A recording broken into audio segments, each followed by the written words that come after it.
the heart of this nation, under skies so blue, there's a spirit that's stirring, values strong and true.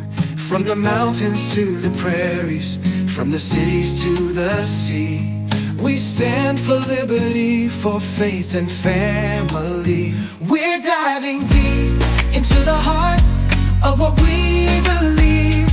Welcome to this deep dive. We're looking into some pretty significant developments happening in Europe, things around political opposition and, well, free expression. Mm-hmm.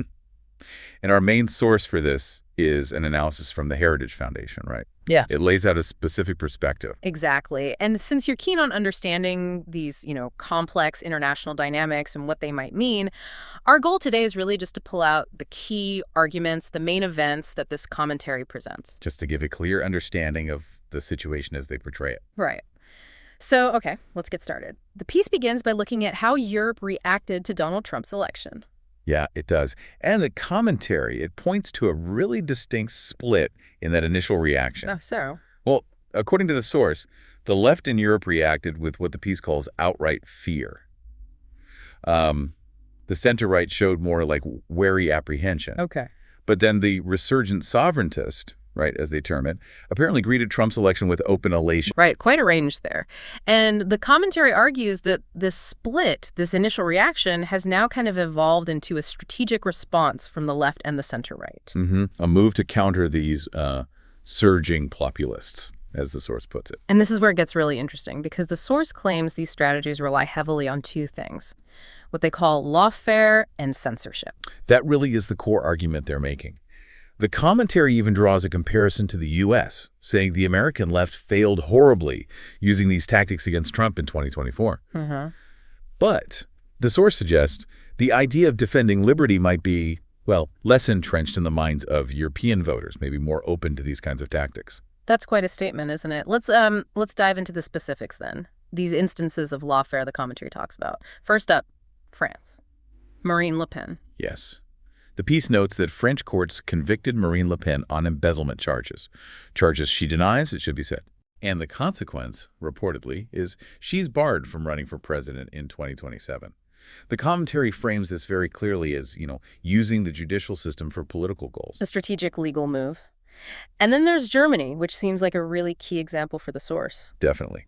According to the commentary, the German government has taken steps allowing security services to classify the alternative for Deutschland, the AfD, as extremist. Right, the AfD. And this is presented as a step towards potentially banning the party outright. And the commentary makes a point of noting the AfD's standing, isn't it? It does. It describes the AfD as Germany's most popular party at the moment, and significantly, by far the most representative of East Germany. So banning them would be, well, huge. Yeah. So following this idea of legal tools being used politically, taking steps against the party described as the most popular, that definitely stands out. Exactly. The source really portrays this as a deliberate political action, and it also points to Spain. What happened there? The fiscal court there apparently fined Vox, which is the third largest party in Spain, for financial irregularities. Okay, so France, Germany, Spain. The commentary pulls these together and interprets them how? It sees them as test cases, essentially. Attempts to achieve politically, through legal or administrative means, what they couldn't achieve at the ballot box. Right. And the source notes this has led to, quote, expressions of concern about deviating from democratic practices.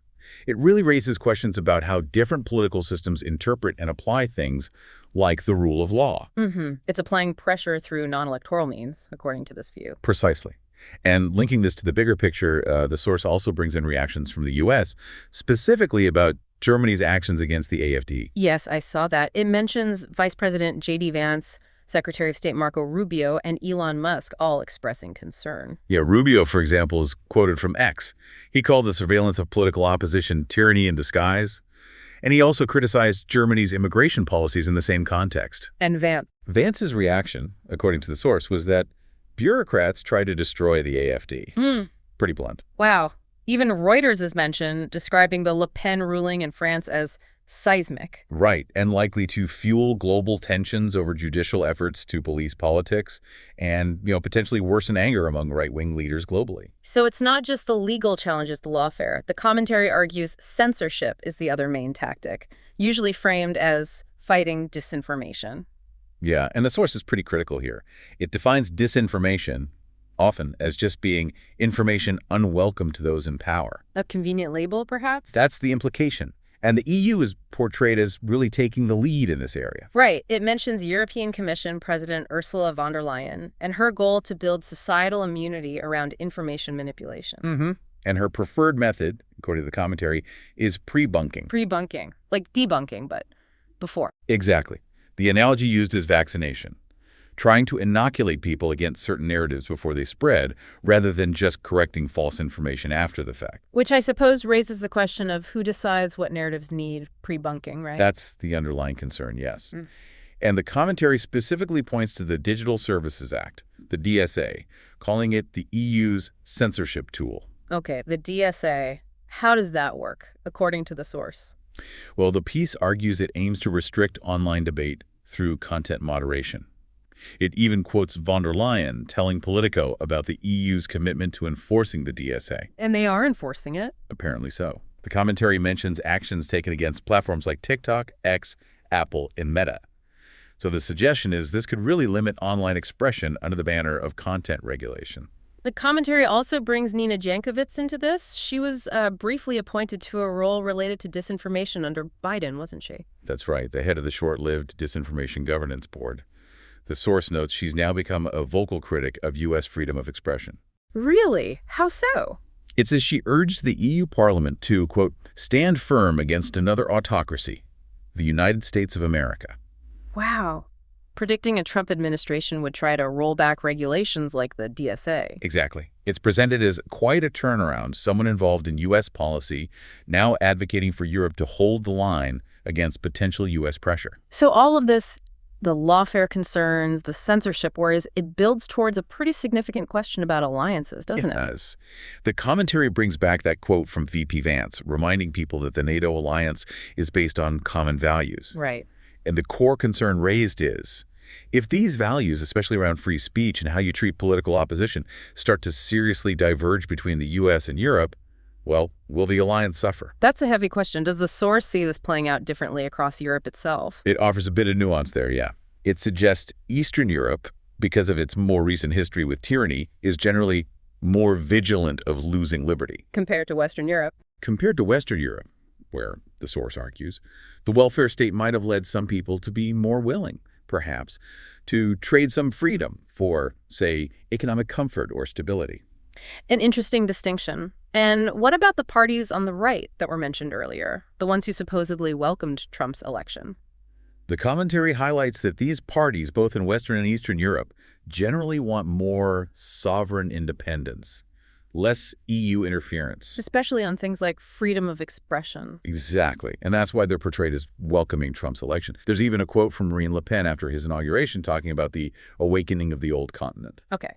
So let's try to quickly recap the main thrust of this Heritage Foundation commentary. Sure. There's clearly a big concern being raised about what it sees as a shift in Europe towards using lawfare, the legal system for political ends, and censorship. Right, specifically as a reaction to political changes like the rise of populist or sovereigntist parties. And this approach, targeting political opponents, is viewed in the commentary as potentially harmful to transatlantic relations, especially to the shared values that alliances like NATO are supposed to be built on. It really highlights an underlying tension, doesn't it? On one side, maybe a desire to protect democratic norms as the center and left see them. And on the other side, these serious concerns being voiced about suppressing legitimate political opposition and clamping down on free expression through these kinds of tactics. Exactly. It's a complex picture.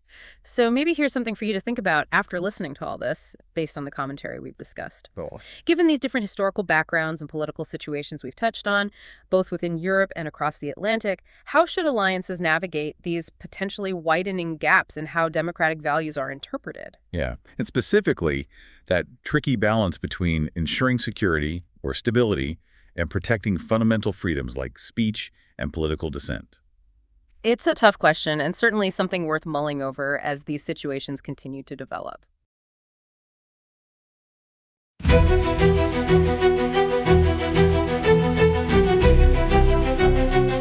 Can make it make sense. Protecting human rights. Protect respect for those in prisons. Deep dive podcast show. Let's dive in. In the heart of this nation, under skies so blue, there's a spirit that's stirring, values strong and true. From the mountains to the prairies, from the cities to the sea, we stand for liberty, for faith and family. We're diving deep